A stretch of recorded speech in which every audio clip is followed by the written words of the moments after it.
And now, our Miss Brooks, starring Eve Arden.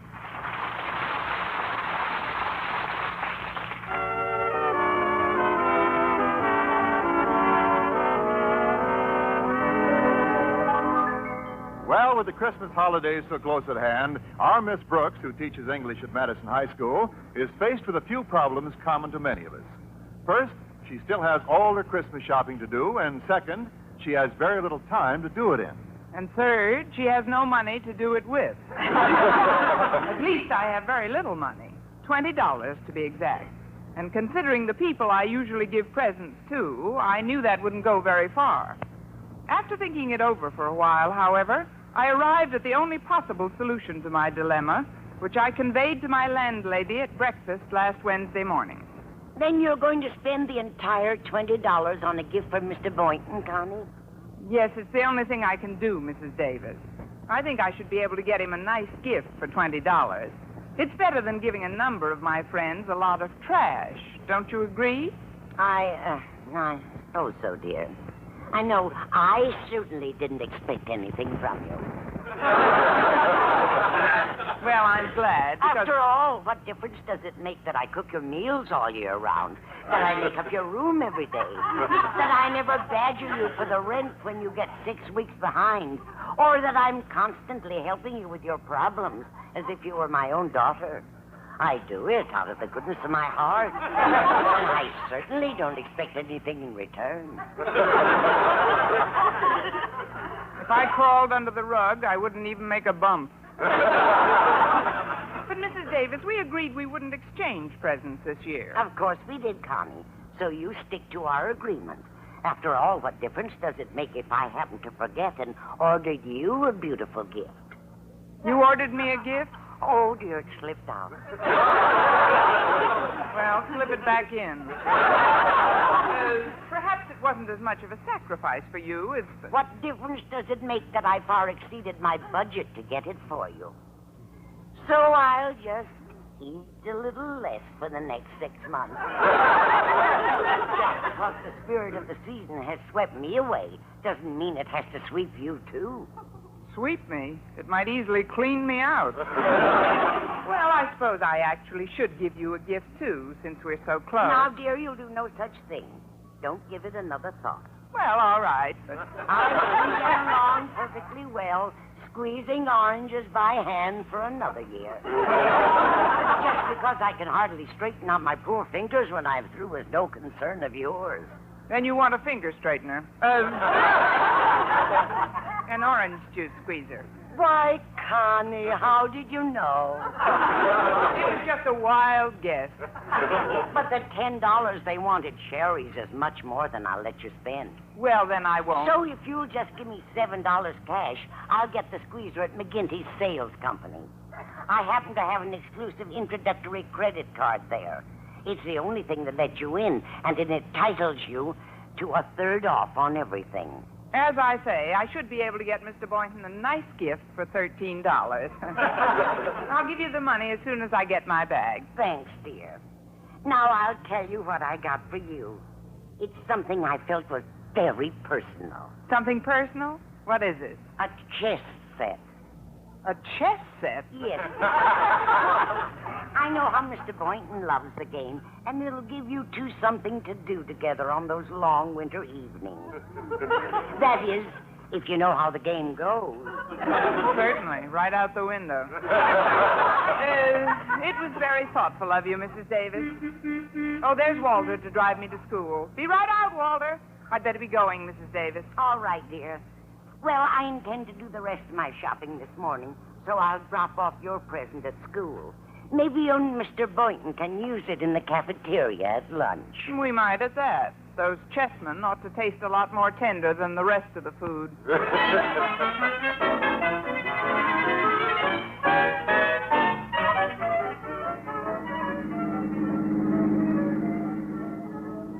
Walter, is it my imagination, or are you driving more carefully today? I was hoping you'd notice, dear teacher. Yeah, I'm driving particularly carefully today. You see, as part of her Christmas present, my mother gave me new bumpers for this car. What happened? Pedestrians finally wear out your old ones? Well, that was a thoughtful gift, but isn't it a little early to be receiving Christmas presents? Oh, no, ma'am. No, indeed. I must have received 3/4 of my gifts already, particularly from my close friends at school. Oh, yeah, they've already given me their gifts. 3/4 of them. Maybe even 7/8. Matter of fact, I can only think of 1 or 2 who haven't. Matter of fact, I think I'll get out and walk. Oh, nothing like the spirit of giving at Christmas, is there? You know, of course, a kid like me who operates on a limited budget can only exchange gifts with his nearest relatives and his closest and most intimate friends. Isn't that so, Miss Brooks? It certainly is, stranger. That is, in essence, I agree with you, Walter. But the truth of the matter is, I only have $13 for my Christmas shopping. That leaves me with just enough money for a gift for Mr. Boynton. Now, do you understand? I guess I do. Well, I certainly didn't expect anything from you, Miss Brooks. I'm glad. So because- after all, what difference does it make that I pick you up and drive you to school every day all year round? Or that I spend half of my time at school running errands for you? You do whatever you want to, Miss Brooks. But no one else is going to receive the beautiful present that I selected for you. You bought me a present already?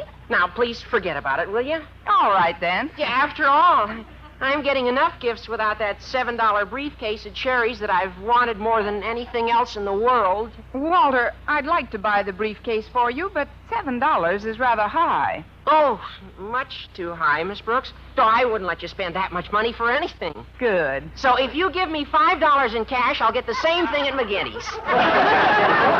As I say, $8 ought to buy a fine gift for Mr. Boynton. Yeah, I have an exclusive introductory credit card at McGinty's. Everything at 1/3 off. It's the only card that'll let you in. At the moment, that isn't what worries me. No? What does then, Miss Brooks? Does McGinty print a card that will let me out?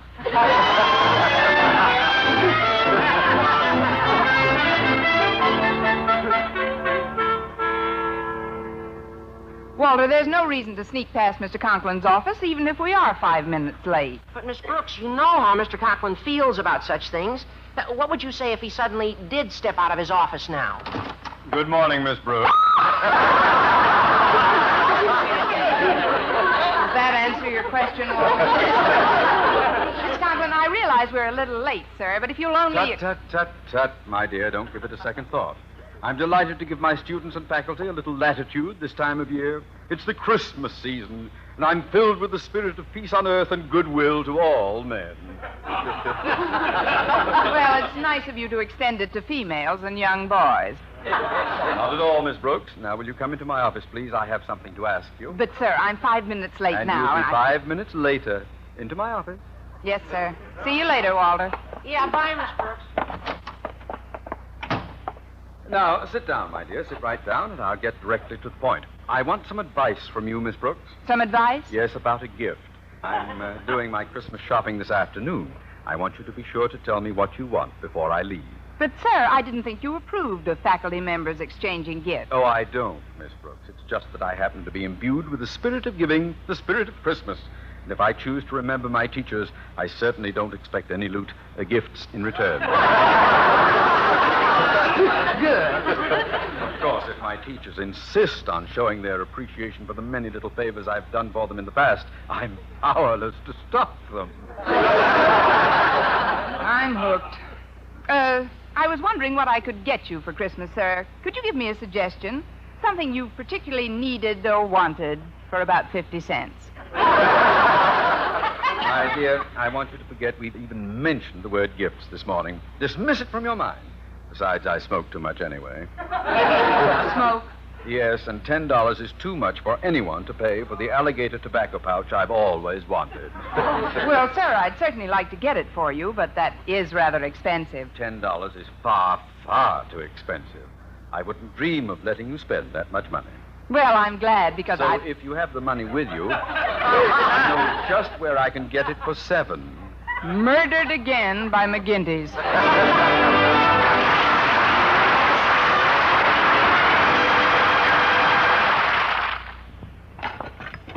here we are, Miss Brooks. My dessert and coffee.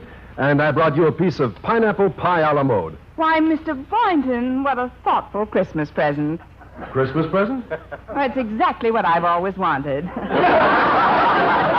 shouldn't have gone to all that extra expense. What extra expense? The pineapple pie would have been enough. You should have kept the a la mode for my birthday. Pineapple pie a la mode. As I always say, Mr. Boynton, let the other women get their mink coats and pearl necklaces. Just give me a gift that touches you right in the heart. Oh, I get it now. You're joking. I was afraid you'd see it that way. But, Mr. Boynton, this actually would be enough. After all, it's the spirit of giving that counts rather than the gift itself. Not entirely, Miss Brooks. True, the spirit must be there, but the gift is important, too. I've ordered you a beautiful gift.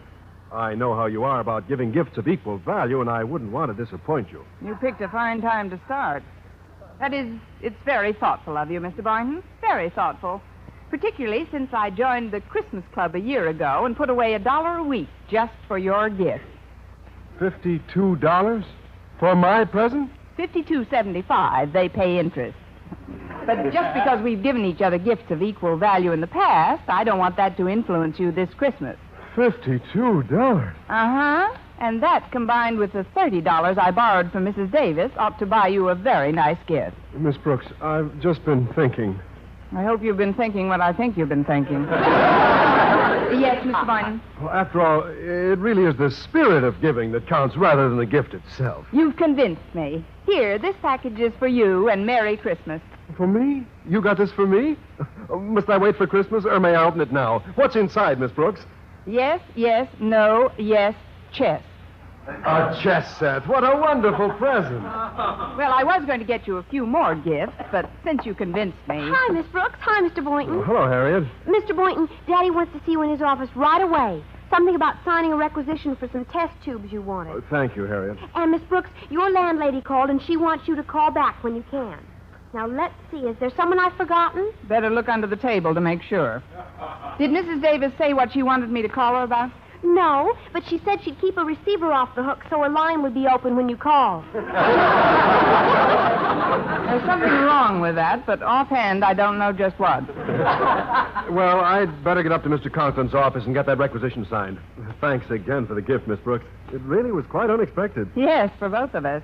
I mean, both of us may use it. Of course. Well, see you later, Miss Brooks. I'll walk to the phone with you, Miss Brooks. All right, Harriet. Well, how has Santa been treating you so far, dear? Oh, not too badly. Walter gave me a slave bracelet, but I don't think I'll wear it. Why not? You should see what he had engraved on it. Finder, please return this girl to Walter Denton. I think that's cute, Harriet. If a certain party gave me one of those bracelets, I think I might enjoy getting lost. Now, excuse me, dear, while I make this call. Okay. Bye, Miss Brooks.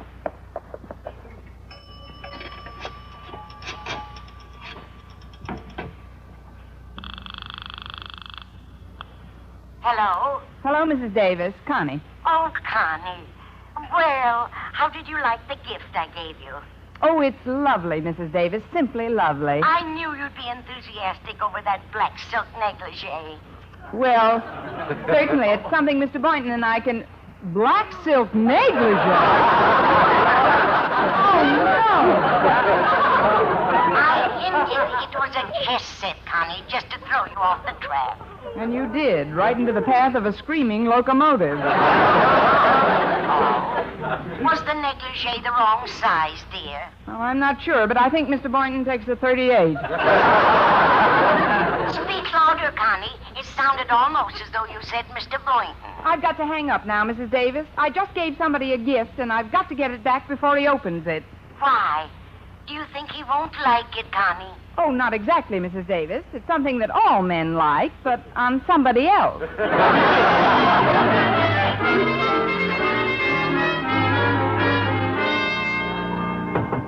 Come in. Come in, Boynton. Come in. Sit right down, my boy. Thank you, Mr. Conklin. I came in to sign that requisition for those test tubes. I know it needs both our signatures. Yes. Here, use this fountain pen, Boynton. A Christmas gift from Miss Enright, a fabulously generous person. Not that I expect gifts from my faculty, mind you. Why, last year there were 3 teachers who gave me nothing for Christmas, and one of them is still with us. Yes, sir. Merry Christmas, Boynton. And a Merry Christmas to you, sir. Is that all, Boynton? No, sir, and a Happy New Year. I had a feeling you'd say that. Mr. Boynton, if you'll pardon my curiosity, just what is that gaily wrapped parcel you're carrying under your arm? Oh, it's nothing, sir. Just a little present I got. Thank you so much. But, sir... So you were teasing your old principal, eh, Boynton? No, sir. It's only... Never mind what it is, Boynton. It's not what a gift is that counts, but the spirit in which it is given. What is it, Boynton? It's a chess set, sir. Splendid. Just what I need. I know just where I can exchange it forever. It's exactly what I want. Now, go right ahead, Boynton. Sign that requisition, and we'll put it in the works at once. All right, and thank you, sir. Forget it, Boynton. Just consider those test tubes as my Christmas present to you.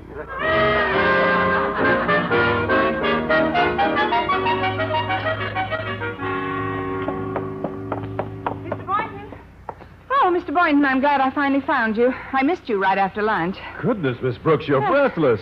Please, this is no time for flattery. Oh, you mean I'm winded? Yeah. Well, I've been looking for you after every period since noon. I'm afraid I'll have to ask you to return that gift I gave you. There's been a slight mistake, and I have to exchange it. The gift you gave me?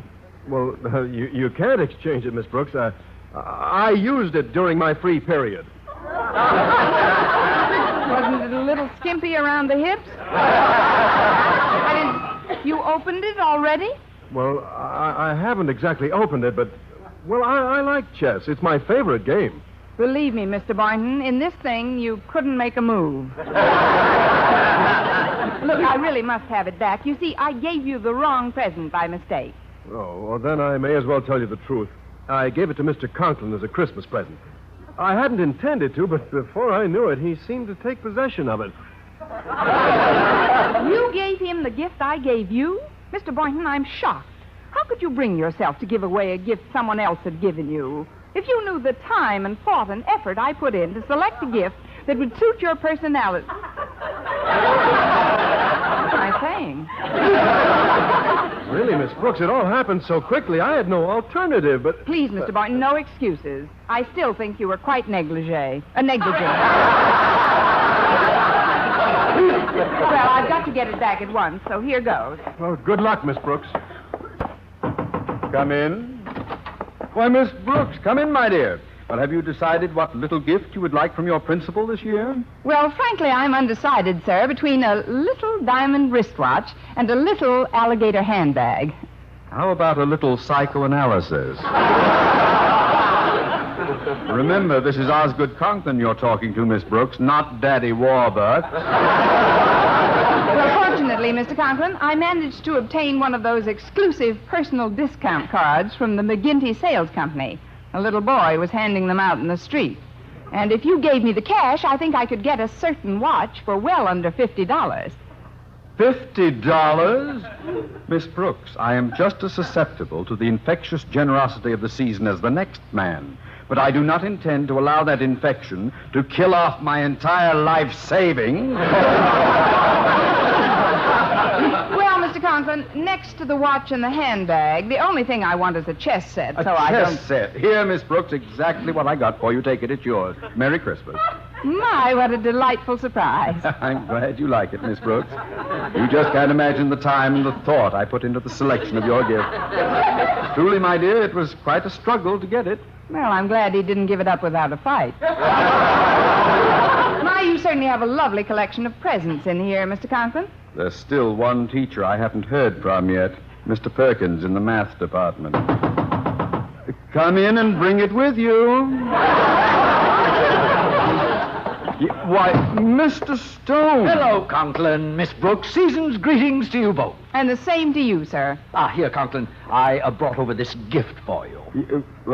Thank you, Mr. Stone. Oh, forget I'm the head of the board today, Conklin. Get into that old Christmas spirit. Enjoy yourself. Relax. Smile. Have you given out all of your gifts yet, Osgood? Yep, gifts. Yes, Miss Brooks just finished wrapping yours, Mr. Stone, here. Oh, but, sir, that package is... Yes, Miss Brooks, you were saying... May you get many years of use out of your gift, Mrs. Stone. And for longer life, rinse it out every night and hang it up in the bathroom. Oh? Is it a shirt, Conklin? Oh, no, sir. Handkerchief? No. Socks? No, but I'll give you a hint. 2 people can use it at the same time.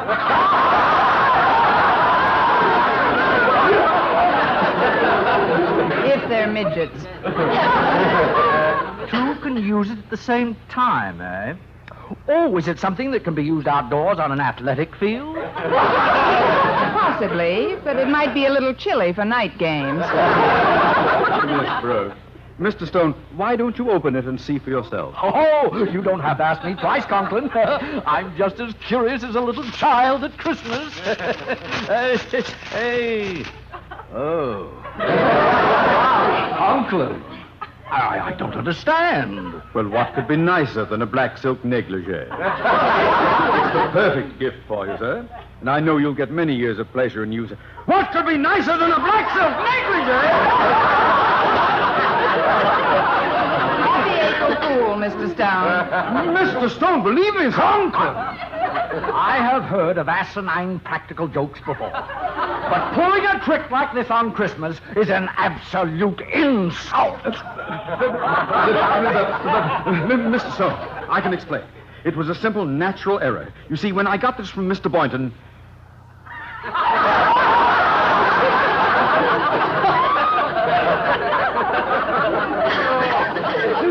Miss Brooks, why did Mr. Boynton give me a black silk negligee? I can't understand either, sir. Pale blue is much more your color. I can't understand at all. Conklin, I'm still waiting for an explanation. Come in. Mrs. Davis wanted to see Miss Brooks on an urgent matter, sir. That's right, Osgood. Oh, hello, Mr. Stone. Hello, Mrs. Davis. Oh, Connie, there's the negligee I gave you. I see you've opened it. What? Miss Brooks, you mean you gave me a gift that someone else had given you for Christmas? Well, you see... Boynton, do you mean you gave me a gift that someone else had given you? Well, sir, Conklin, do you mean you gave me a gift that 3 other people had given you? Well, That nightgown has more mileage on it than a 1928 Ford. Conklin, I don't quite understand what's going on around here, but if your idea of a joke is to hand me a cheap nightgown...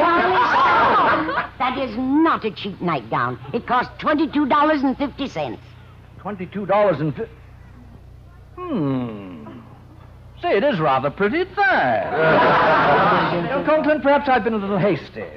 I think Mrs. Stone will be delighted with your thoughtful gift. Well, I'm afraid I did give you the wrong gift, Mr. Stone. I had really intended that for Mrs. Conklin. But, Mr. Conklin, I was going to give it to my mother. If you were, she'll have to come down and take it off my back. That gift was originally given to me by Mrs. Davis. That's true, Connie, but I'm afraid I'll have to take it back, dear. Take it back? But why, Mrs. Davis? My sister Angela gave it to me as a gift, and she's coming over tonight to see it on me.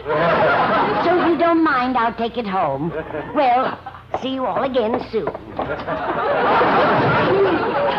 Well, there goes Mother's negligee. Whose negligee, Boynton? I might ask you the same question, Conklin. Really, Mr. Stone, Gentlemen, please, we shouldn't argue. Let's try to remember it always as our negligee. Our